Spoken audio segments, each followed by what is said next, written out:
南投县信义乡为着要推广观光，推出部落的旅行，邀请一寡网青来体验。这个网青是真学到遐，若是风景水，而且物件好食，嘛算讲是有人文历史深度的旅行。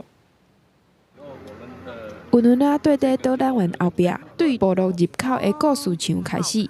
听人讲，无论族的传统故事，中大顿当然是爱食上在地的部落料理。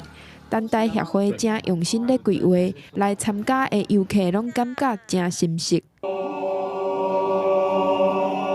那人与人之间还有那个很亲切，让我今天真是赞叹在人与人的接触、情感，还有一些传承，对，所以让你觉得说你真的有深入到部落的生活。朋友们可以跟我们一起走，这些朋友就是在地的导游啊，跟我们沿路说很多这些故事。等待武仑生态协会是信义乡4个部落做伙经营，并且推广结合环境自然生态参武仑族文化的优点，用部落的特色。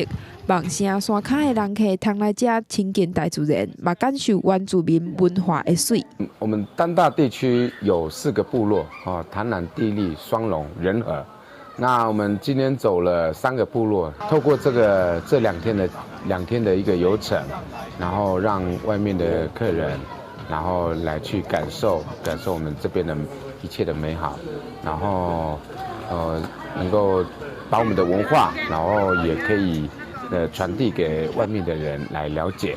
等待协会特别强调，会当客制化打造独一无二的优点，欢迎大家来南投信义佚佗。记者综合报道。